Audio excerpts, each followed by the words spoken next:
Om Swastiastu. Saya Nimade Tarinati Alaksita, saya dari LPTK Institut Empu Kuturan. Hari ini saya akan mengikuti ujian kinerja yang diadakan oleh Kementerian Agama Hindu dalam rangka PPG Agama Hindu Batch 3 2025.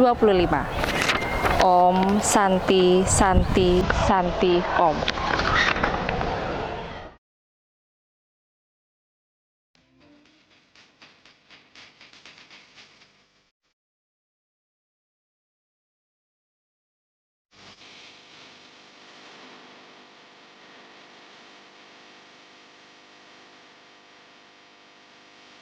Pada asana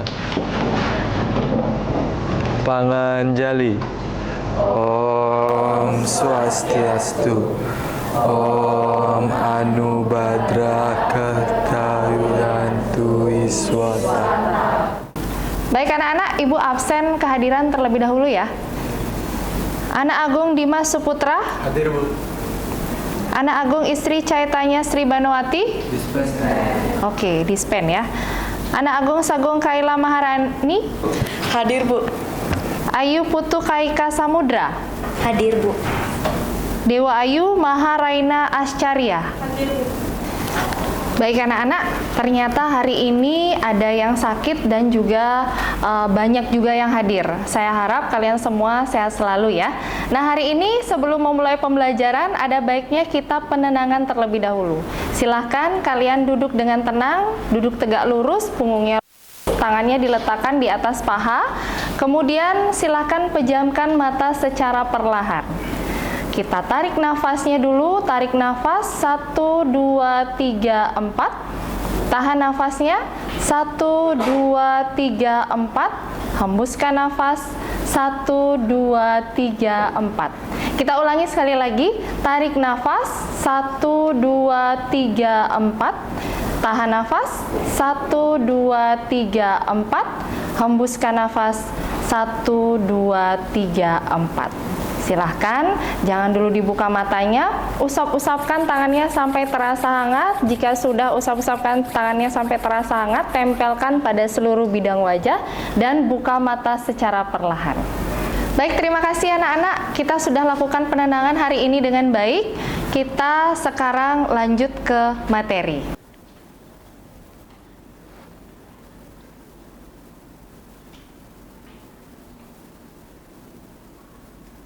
Baik anak-anak, apa kabar kalian semua? Baik. Luar biasa. Kalian diberikan kesehatan yang baik oleh Ida Sang Yang Widi Wasa, artinya kalian harus bersyukur. Kalian harus bisa berbuat baik sebagai umat Hindu, karena dengan kalian berbuat baik, kalian bisa mencapai moksa. Seperti yang telah dilakukan oleh Danyang Nirarta, masih ingat pembelajaran minggu lalu? Danyang Nirarta itu beliau telah membangun pura-pura di Bali. Ya, pura-pura apa saja telah beliau bangun di pinggiran pantai Bali? Ada yang masih ingat? Pura Tanah Lot, Bu. Iya, betul sekali Mari. Pura Rambut Siwi, Bu. Ya, betul. Pura Uluwatu, Bu. Ya, tepat sekali. Dan beliau mengalami moksa di Pura Uluwatu. Nah, anak-anak, selain Danyang Nirarta, ada lagi tokoh lain yang telah mengalami moksa, yaitu Krishna. Ibu ada videonya, mari kita tampilkan dan saksikan video Krishna bagaimana beliau mengalami moksa. Ketakutan dan kecemasan mencengkeram erat hati para pemimpin Yadawa.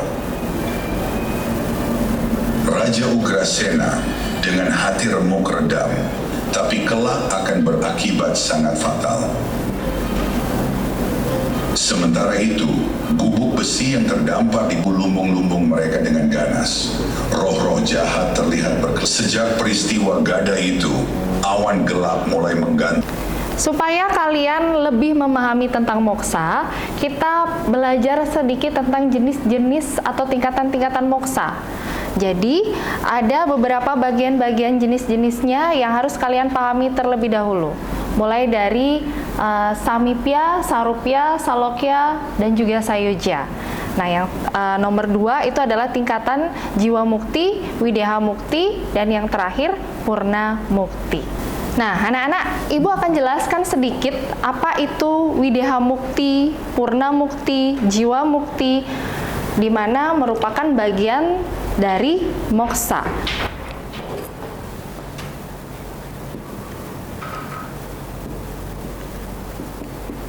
Jiwa mukti itu adalah tingkatan moksa yang dicapai oleh seseorang semasa hidupnya.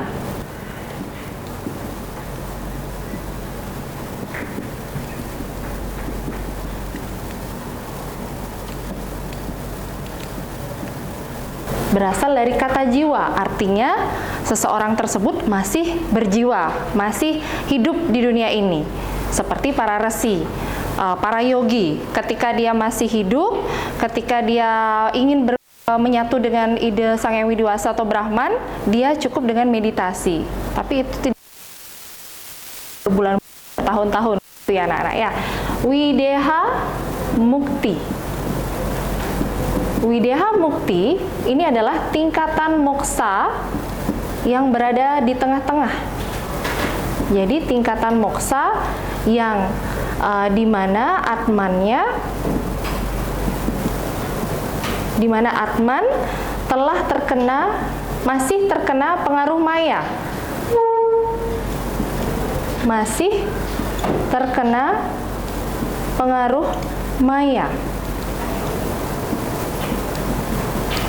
Namun posisi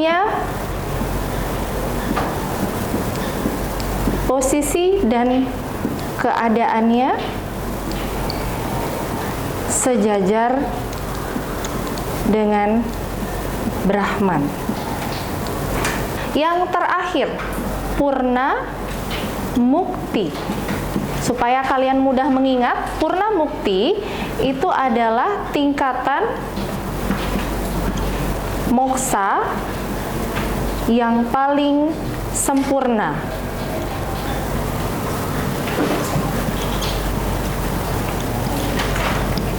Ya, tingkatan moksa yang paling sempurna. Supaya kalian mudah mengingat, triknya adalah kalian bisa tambahkan di sini sem. Jadi ini tingkatan yang paling sempurna. Brahman, Atman, Aikyam. Artinya adalah Brahman dan Atman adalah tunggal. Ini adalah tingkatan moksa yang biasanya dimiliki, ada yang pertama itu dicapai semasa hidup, kemudian yang kedua masih terkena pengaruh maya atau keadaan posisinya itu sejajar dengan Brahman. Ibu analogikan ya. Ketika Wideha Mukti, Atman dan Brahman, Ibu analogikan penghapus ini adalah Tuhan. Kalau yang ini adalah Atman. Ketika Wideha Mukti, Atman dan Brahman itu sejajar. Ya. Kalau Purna Mukti, Atman dan Brahman itu menyatu. Ya. Jadi Brahman dan Atman sudah menyatu. Ibu analogikan seperti itu. Ya, paham ya? Nah, anak-anak, kayaknya kalian semua ada yang ngantuk deh dari tadi Ibu jelasin. Ya, jadi supaya kalian nggak ngantuk lagi, kita bermain game. Yeay! Silakan, posisi duduk kalian diatur. Posisi duduknya berhadap-hadapan, berempat. Kalian berkelompok 1, 2, 3, 4, 1, 2, 3, 4. Nanti gamenya adalah game tunjuk. Kalau Ibu sudah menyebutkan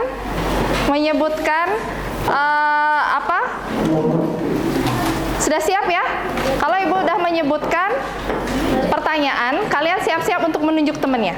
Siapa di antara kalian yang suka mengambil pulpen teman? Oke, ketahuan ya. Siapa yang suka menertawakan temannya kalau lagi susah? Kamu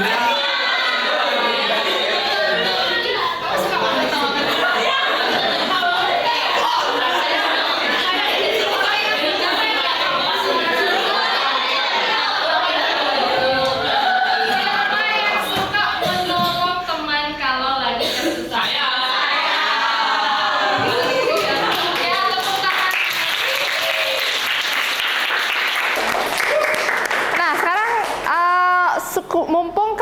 sudah berkelompok, kita bentuk kelompok untuk presentasi. Jadi ada studi kasus yang perlu kalian pecahkan. Nanti saya akan minta kalian untuk mengidentifikasi mana yang disebut dengan samipya, sarupya, dan tokoh-tokoh yang sudah pernah mengalami moksa.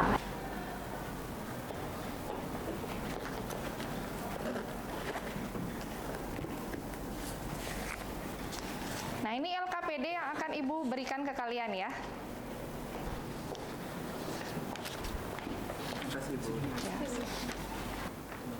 Ya.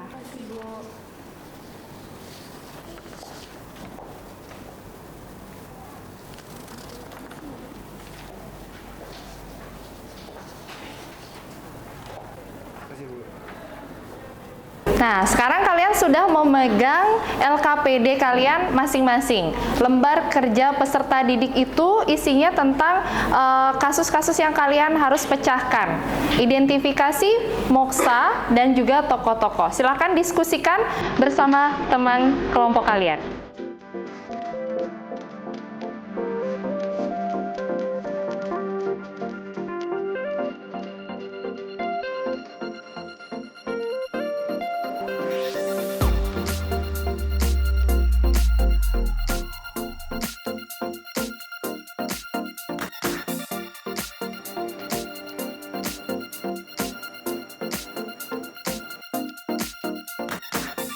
Perkenalkan, saya Okta, saya perwakilan dari kelompok saya. Setelah saya dan kelompok saya berdiskusi, kami memperoleh identifikasi moksa, yaitu moksa memiliki 2 tingkatan. Tingkatan yang pertama dibagi menjadi 3 tingkatan, yakni yang pertama itu ada jiwa mukti. Jiwa mukti itu tingkatan moksa yang dicapai semasa hidupnya. Terus yang kedua itu ada wideha mukti. Wideha mukti itu tingkatan moksa yang dicapai ketika meninggal, tapi masih terkena pengaruh maya yang tipis. Terus yang terakhir itu ada purna mukti. Purna mukti itu tingkatan moksa yang dicapai dengan sempurna. Atman telah menyatu dengan Brahman, dan Brahman, Atman, Aikyam. Baik, terima kasih Okta. Apakah ada dari kelompok lain yang ingin bertanya? Tadi Okta sudah menjelaskan. Ya, baik Gung Dimas. Baik, saya ingin bertanya kepada kelompoknya Okta, apakah kalian sudah menemukan tokoh-tokoh yang mengalami moksa?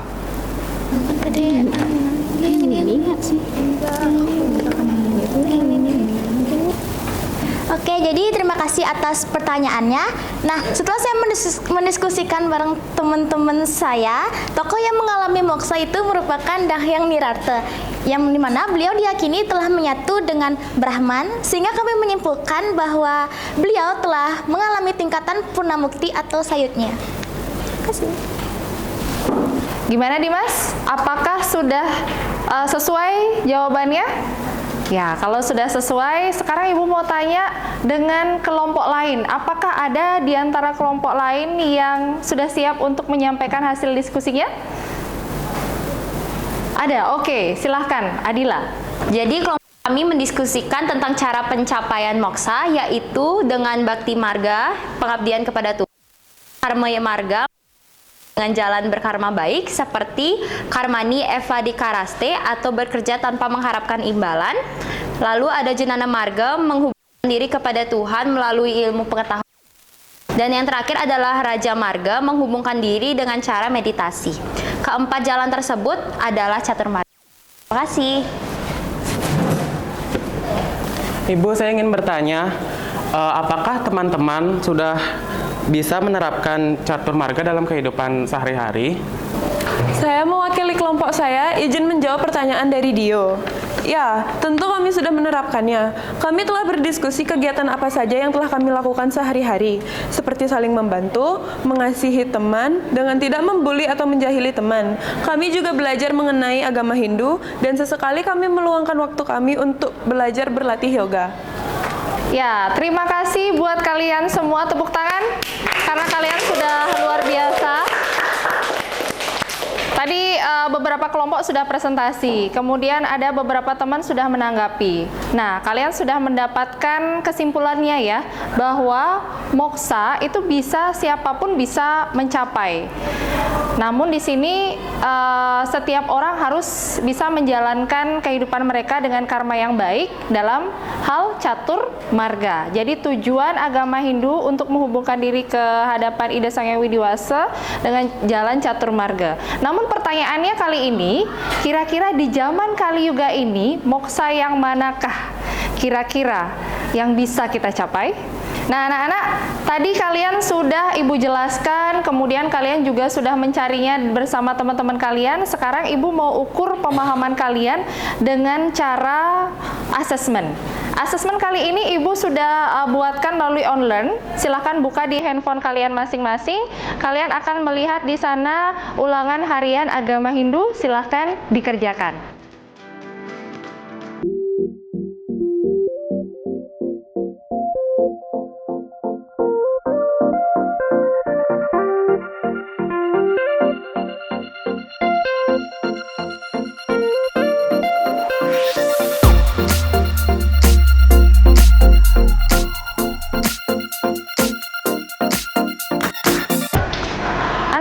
Tidak terasa ya, waktu ternyata sudah berjalan cukup lama. Sudah 3 jam berlalu anak-anak. Tadi sudah Ibu berikan materi, kalian diskusi, kemudian sudah ada games juga, dan bahkan yang terakhir ada asesmen. Mudah-mudahan asesmen tadi bisa menjadi acuan kalian sebagai bahan pembelajaran kalian untuk mengetahui tentang pembelajaran moksa. Nah, anak-anak, Ibu akhiri ya pertemuan kita hari ini. Minggu depan kita akan belajar tentang Astanga Yoga. Pada asana. Parama Santi. Om Santi Santi Santi Om.